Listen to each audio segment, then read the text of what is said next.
ಬಿಹಾರ ವಿಧಾನಸಭಾ ಚುನಾವಣೆಯ ಮತ ಎಣಿಕೆ ಪ್ರಕ್ರಿಯೆ ಆಲ್ಮೋಸ್ಟ್ ಈಗ ಒಂದು ಟ್ರೆಂಡ್ ಅನ್ನು ಬಿತ್ತಾಕಿದೆ.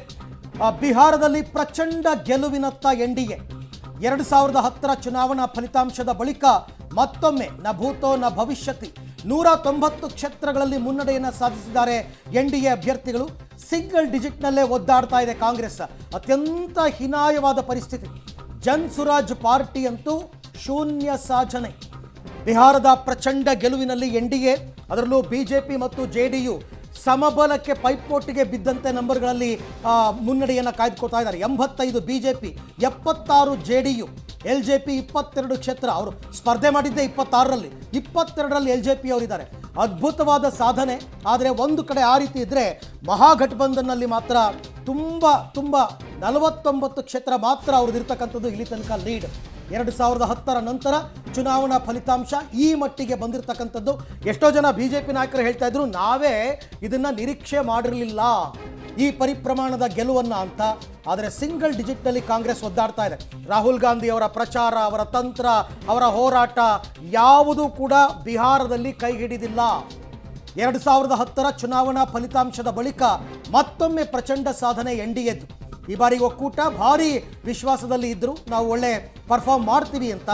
ಆದರೆ ಅಟ್ ದ ಸೇಮ್ ಟೈಮ್ ಈಗೊಂದು ಗಂಟೆ ಹಿಂದೆ ಕೂಡ ತೇಜಸ್ವಿ ಯಾದವ್ ಒಂದು ಮಾತನ್ನು ಹೇಳಿದರು, ಸರ್ಕಾರ ರಚನೆ ಮಾಡೋದು ನಾವೇನೇ ಅಂತ.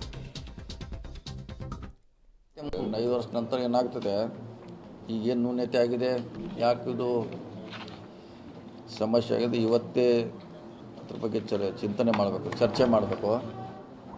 ಸೊ ನಂತರ ಅದ್ರ ಬಗ್ಗೆ ಮುಂದಿನ 5 ವರ್ಷಕ್ಕೆ ಮತ್ತೆ ತಯಾರಿ ಮಾಡಿದ್ರೆ ಅವಕಾಶಗಳಿರ್ತಾವೆ. ಎಷ್ಟು ದೂರ ಕೂತು ಹೇಳಲಿಕ್ಕಾಗಲ್ಲ ಏನಾಗಿದೆ, ಯಾಕಾಗಿದೆ ಅಂತ. ಸೊ ಇನ್ನೊಂದು ಸ್ವಲ್ಪ ಅವಕಾಶ ಬೇಕಾಗ್ತದೆ. ಚರ್ಚೆಗಳ ಪ್ರಾರಂಭದಾಗ ಹೇಳ್ತೀವಿ ಅದ್ರ ಬಗ್ಗೆ. ಈಗ ಗೆದ್ದಿದ್ದಾರೆ ಜನ, ಓಟ್ ಅವ್ರ ಪರವಾಗಿ ಹಾಕಿದ್ದಾರೆ ಅಷ್ಟೇ. ಏನು ಮೈನಸ್ ಇಲ್ಲ, ಮತ್ತೆ 5 ವರ್ಷ ನಂತರ ಏನು ರೈಟ್. ಈ ಬಗ್ಗೆ ಮಾತನಾಡೋದಕ್ಕೆ ಬಿಜೆಪಿಯ ಶಾಸಕರಾದಂತಹ ಸುನಿಲ್ ಕುಮಾರ್ ನಮ್ಮ ಜೊತೆ ಸಂಪರ್ಕದಲ್ಲಿದ್ದಾರೆ. ಸರ್ ನಮಸ್ತೆ. ಬಿಹಾರ ಚುನಾವಣೆಯ ಫಲಿತಾಂಶ ತಮ್ಮ ಗಮನಕ್ಕೆ ಬಂದಿದೆ ಅಂತ ನಾನು ಭಾವಿಸ್ತೀನಿ. ನೀವು ಕೂಡ ನಿರೀಕ್ಷೆ ಮಾಡಿರಲಿಲ್ಲ ಅಂತ ಅನ್ಕೋತೀನಿ. ಈ ನಂಬರ್ 190 ಎನ್ಡಿಎ.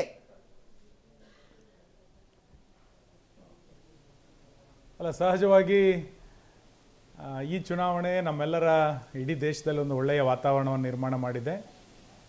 ಮತ್ತೊಮ್ಮೆ ಅಧಿಕಾರಕ್ಕೆ ಬರ್ತೀವಿ ಎನ್ನುವಂಥ ವಿಶ್ವಾಸ ಇತ್ತು. ಆದರೆ ಚುನಾವಣೆಯ ಮತ ಪ್ರಚಾರ, ಮೋದಿಯವರ ಜನಪ್ರಿಯತೆ ಇವೆಲ್ಲವೂ ಕೂಡ ಚುನಾವಣೆಯ ಸಂದರ್ಭದಲ್ಲಿ ದೊಡ್ಡ ಪ್ರಮಾಣದ ಗೆಲುವನ್ನು ನಾವು ಸಾಧಿಸ್ತೇವೆ ಎನ್ನುವಂಥ ವಿಶ್ವಾಸ ಇತ್ತು. ಜನ ನಮ್ಮ ಎಲ್ಲರ ನಿರೀಕ್ಷೆಗೆ ಮೀರಿ ಇವತ್ತು ಬಿಜೆಪಿಯ ಪರವಾದಂಥ, ಎನ್ಡಿಎ ಪರವಾದಂಥ ಒಲವನ್ನು ವ್ಯಕ್ತ ಮಾಡಿದ್ದಾರೆ ಎನ್ನುವಂಥದ್ದು ಈ ಫಲಿತಾಂಶದ ಕ್ಷಣಗಳನ್ನು ನೋಡಿದಾಗ ನಮಗೆ ಅರ್ಥ ಆಗುತ್ತೆ. ಈ ವಾತಾವರಣ ಇಡೀ ದೇಶದಲ್ಲಿ ಮುಂದಿನ ದಿನಗಳಲ್ಲಿ ಕಂಡುಬರುತ್ತೆ ಎನ್ನುವಂಥ ವಿಶ್ವಾಸ ಇದೆ. ಸರ್, ಮೋದಿಯವರ ಜನಪ್ರಿಯತೆ ಬಗ್ಗೆ ಹೇಳ್ತಾ ಇದ್ರಿ, ಅದು ಡೌಟೇ ಬೇಡ. ಆದರೆ ಮೋದಿಯವರ ಜನಪ್ರಿಯತೆ ಇಲ್ಲಿ ಕರ್ನಾಟಕದಲ್ಲಿ ಚುನಾವಣೆ ನಡೆದಾಗಲೂ ಕೂಡ ಇತ್ತು. ಆದರೂ ಕೂಡ ಇಲ್ಲಿ ನೀವು ಬಿಜೆಪಿಗರು ಗೆಲುವನ್ನು ಸಾಧಿಸ್ಲಿಕ್ಕೆ ಆಗಲೇ ಇಲ್ಲ. ಸೊ ಇದಕ್ಕೇನು ಹೇಳ್ತೀರಿ? ನೋಡಿ, ಒಂದೊಂದು ಚುನಾವಣೆಯಲ್ಲಿ ಒಂದೊಂದು ರೀತಿಯಾದಂಥ ವಾತಾವರಣಗಳು ಬಂದೇ ಬರ್ತದೆ. ಕರ್ನಾಟಕದಲ್ಲಿ ನರೇಂದ್ರ ಮೋದಿಯವರ ಜನಪ್ರಿಯತೆ ಕಡಿಮೆ ಆಗಿದೆ ಅಂತ ಏನಾರು ಇಲ್ಲ. ಕರ್ನಾಟಕದ ವಿಧಾನಸಭಾ ಚುನಾವಣೆಯ ಸಂದರ್ಭದಲ್ಲಿ ಆದಂಥ ಕೆಲವು ಗೊಂದಲಗಳು, ಕೊನೆಯ ದಿನಗಳಲ್ಲಿ ತೆಗೆದುಕೊಂಡಂಥ ನಿರ್ಣಯಗಳು, ಇವೆಲ್ಲವೂ ಕೂಡ ನಮ್ಮ ಪಕ್ಷಕ್ಕೆ ಹಿನ್ನಡೆ ಆಗಿದೆ ಅನ್ನೋದನ್ನು ನಾವು ಅವತ್ತು ಒಪ್ಕೊಂಡಿದ್ದೇವೆ, ಇವತ್ತು ಕೂಡ ಒಪ್ಕೊಂಡಿದ್ದೇವೆ. ಅದಾದ 11 ತಿಂಗಳ ನಂತರ ನಡೆದಂಥ ಲೋಕಸಭಾ ಚುನಾವಣೆಗಳಲ್ಲಿ ಎಷ್ಟು ದೊಡ್ಡ ಪ್ರಮಾಣದಲ್ಲಿ ಕರ್ನಾಟಕದಲ್ಲಿ ಬಿಜೆಪಿ ಮತ್ತೆ ಚೇತರಿಸಿಕೊಂಡು ನರೇಂದ್ರ ಮೋದಿಯವರ ನಾಯಕತ್ವವನ್ನು ಒಪ್ಕೊಂಡಿದೆ ಎನ್ನುವಂಥದ್ದು ಗೊತ್ತಿದೆ. ವಿಧಾನಸಭಾ ಚುನಾವಣೆಯಲ್ಲಿ ಬಿಜೆಪಿನಲ್ಲಾದಂಥ ಸಣ್ಣ ಪ್ರಮಾಣದ ಗೊಂದಲಗಳ ಕಾರಣಕ್ಕೆ ನಾವು ಸೋತಿದ್ದೇವೆ. ಆ ಸೋಲನ್ನು, ಜನರ ತೀರ್ಪನ್ನು ನಾವು ಒಪ್ಕೊಂಡಿದ್ದೇವೆ. ಸೋತಿದ್ದೇವೆ ಎನ್ನುವ ಕಾರಣಕ್ಕೆ EVM ಮೇಲೇ ಎತ್ತಾಕಲಿಲ್ಲ. ಸೋತಿದ್ದೇವೆ ಎನ್ನುವ ಕಾರಣಕ್ಕೆ ಮತಚೋರಿ ಅಂತೇಳಿ ನಾವೇನು ಕೆಟ್ಟ ಅಪಪ್ರಚಾರಗಳನ್ನೇನು ಮಾಡಲಿಲ್ಲ. ಜನಾಭಿಪ್ರಾಯಕ್ಕೆ ಮನ್ನಣೆ ಇದೆ ಅಂತ ಅಂದ್ಕೊಂಡು ಜನಾಭಿಪ್ರಾಯವನ್ನು ಒಪ್ಕೊಂಡಿದ್ದೇವೆ. ಸರ್, ನನಗೆ ಒಂದು ಕಂಪ್ಯಾರಿಸನ್ ಬೇಕು ಸರ್. ಕರ್ನಾಟಕ ಮತ್ತು ಬಿಹಾರ 2023ರಲ್ಲಿ ಬಿಜೆಪಿ ಸೋತ ಸಂದರ್ಭದಲ್ಲಿ ಬಸವರಾಜ ಬೊಮ್ಮಾಯಿ ಅವರು ಮುಖ್ಯಮಂತ್ರಿ ಆಗಿದ್ದರು. ನಿತೀಶ್ ಕುಮಾರ್ 19 ವರ್ಷ ಮುಖ್ಯಮಂತ್ರಿ ಆಗಿದ್ದಾರೆ. ವಯಸ್ಸಾಗಿದೆ, ಅವ್ರ ಕೈಲಿ ಆಗಲ್ಲ, ಆರೋಗ್ಯ ಕೈ ಕೊಡುತ್ತೆ, ಆ್ಯಂಟಿ ಇನ್ಕಂಬೆನ್ಸಿ ಇದೆ ಅಂತ ಏನೇ ಹೇಳಿದ್ರು ಕೂಡ ಅದನ್ನು ಸವಾಲಾಗಿ ಸ್ವೀಕರಿಸಿ ಅಲ್ಲಿ ಅವರು ಪ್ರಚಾರ ಮಾಡ್ತಾರೆ, ಜನ ಅವ್ರಿಗೆ ಆಶೀರ್ವಾದ ಮಾಡ್ತಾರೆ. ಆದರೆ ಅಟ್ ದ ಸೇಮ್ ಟೈಮ್ ಇನ್ನೂ ಚಿಕ್ಕ ವಯಸ್ಸು ಬೊಮ್ಮಾಯಿ ಅವ್ರದ್ದು. ಕರ್ನಾಟಕದಲ್ಲಿ ಆ ಮ್ಯಾಜಿಕ್ ಮಾಡೋದಕ್ಕೆ ಯಾಕೆ ಆಗಲಿಲ್ಲ ಅಂತ ನಾನು ಅದನ್ನೇ ಹೇಳಿದ್ದು. ಮ್ಯಾಜಿಕ್ ಅನ್ನೋಕ್ಕಿಂತನೂ ಸಾಕಷ್ಟು ಸಂದರ್ಭಗಳಲ್ಲಿ ಚುನಾವಣೆಯ ಸಂದರ್ಭದಲ್ಲಿ ಅದರದೇ ಆದಂಥ ತಂತ್ರಗಾರಿಕೆಗಳಿರ್ತದೆ. ನಾವು ಕೊನೆಯ ಗಳಿಗೆಯಲ್ಲಿ ತಂದಂಥ ಒಳ ಮೀಸಲಾತಿಗಳನ್ನು ಜನರಿಗೆ ಸರಿಯಾಗಿ ತಲುಪಿಸೋದ್ರಲ್ಲಿ BJPಯ ಕಾರ್ಯಕರ್ತರು ನಾವೆಲ್ಲ ಒಂದು ಕಡೆ ವಿಫಲರಾದ್ವಿ.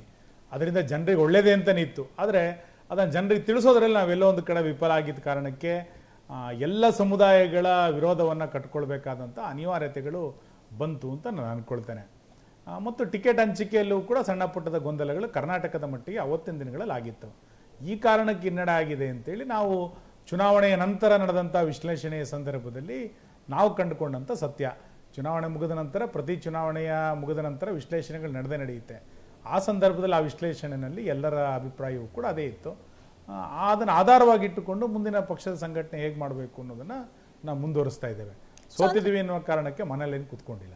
ಹಾಗಿದ್ರೆ ಪರಿಪೂರ್ಣವಾಗಿ ಅದು ಬಿಜೆಪಿಗರ ವೈಫಲ್ಯ ಅನ್ನೋದನ್ನ ಒಪ್ಕೊಳ್ತಾ ಇದ್ದೀರಿ ನೀವು? ಅಲ್ಲ, ಖಂಡಿತ ನಮ್ಮಲ್ಲಿ ಆಗಿರುವಂಥ ಗೊಂದಲದ ಕಾರಣಕ್ಕೆ ಸ್ವಲ್ಪ ವ್ಯತ್ಯಾಸ ಆಗಿದೆ ಅನ್ನೋ ಒಪ್ಕೊಂಡಿದ್ದೀವಲ್ಲ.